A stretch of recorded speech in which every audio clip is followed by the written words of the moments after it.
আজকে আমি আলোচনা করব টিউবারকুলার মায়াজম এবং ইনস্যানিটি।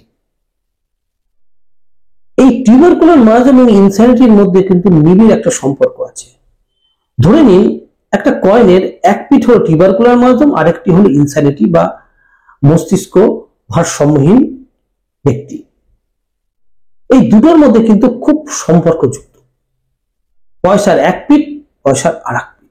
ধরুন কোনো পরিবারে মস্তিষ্ক ভারসাম্যহীন কোনো যদি ব্যক্তি থেকে থাকে, কোনো যদি ইনস্যান পারসন থেকে থাকে, তবে সেই ব্যক্তির পরবর্তী প্রজন্মে, সে এক পুরুষ হোক, দু পুরুষ হোক, চার পুরুষ হোক, পরবর্তী প্রজন্মে কয়েকটি পিকুলিয়ার মানসিক সিমটম সম্পন্ন পেশেন্ট লক্ষ্য করা যায় এবং কিছু পিকুলিয়ার ফিজিক্যাল সাইন সিমটম সম্পন্ন পেশেন্ট কিন্তু দেখা যায়। সেই সম্বন্ধে আজকে আমি আলোচনা করব। জেনেটিক ক্যারেক্টার কিভাবে পরিবর্তন হয় এটা কিন্তু বলা খুবই অসম্ভব। ধরুন উদাহরণ সহযোগে আপনাদের সামনে আমি আলোচনা করি।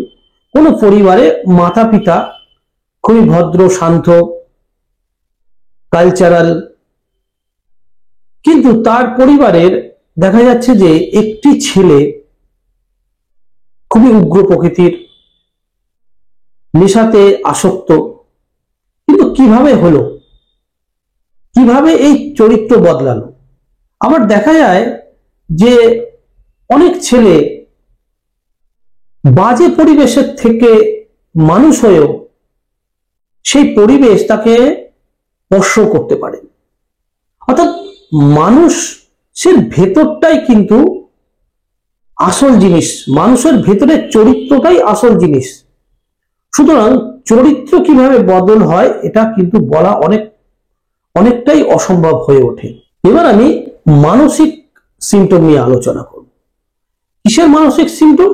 যেটা আগে আমি বললাম যে কোনো পরিবারে হয়তো মানসিক ভারসাম্যহীন ব্যক্তি থাকতে পারে, তার দু চার পুরুষ পরে কিছু পিকুলিয়ার মেন্টাল সিমটম সম্পন্ন পেশেন্ট দেখা যেতে পারে। সেই মেন্টাল সিমটম নিয়ে আমি আলোচনা করব। প্রথমত কথা হলো, অনেকের মধ্যে লক্ষ্য করা যায় ডিপ্রেশন, মেন্টাল ডিপ্রেশন, মানসিক হতাশা, অল্পতেই ভেঙে পড়া, আবেগপ্রবণ, ঈশ্বরের প্রতি অগাধ ভক্তি, সংসারে ঝগড়া অশান্তি হয়, সামান্য ঝগড়া অশান্তি হয়ে তার থেকেই তুমুল ঝগড়া অশান্তি করে এবং সংসার ছেড়ে দেওয়ার একটা প্রবণতা থাকে, সাধু সন্ন্যাসী হয়ে যাওয়ার একটা প্রবণতা দেখা যায়, সহজেই নেশাতে আসক্তি হয়ে যাওয়া, অভিনয় করার ক্ষমতা তীব্রভাবে থাকতে পারে।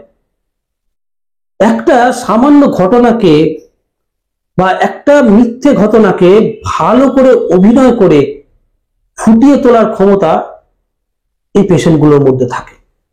এবার আমি ফিজিক্যাল সিমটম নিয়ে আলোচনা করব। ফিজিক্যাল সিমটমের মধ্যে সবচেয়ে প্রথম সিমটম হলো পিভি বা পিটাইরোসিস ভার্সিকারা, চুলি, দাঁত হওয়ার প্রবণতা, ছুলি হওয়ার প্রবণতা, মাসল পেন, জয়েন্টে পেন হওয়ার প্রবণতা, পেটের একটা গন্ডগোল, নাইট কাপ, মিডনাইট কাপ, রাতে শুয়ে পড়ার পর মাঝরাত থেকে কাশির তীব্রতা বাড়তে থাকে, রাতে শুয়ে পড়ার পর কাশি হয়, ব্রঙ্কাইটিস হওয়ার প্রবণতা, বারে বারে ঠান্ডা লাগার প্রবণতা, allergic rhinitis, arthritis, osteo arthritis, এই সকল সিমটম দেখা যেতে পারে পেশেন্টের মধ্যে। ধন্যবাদ, সবাই ভালো থাকবেন।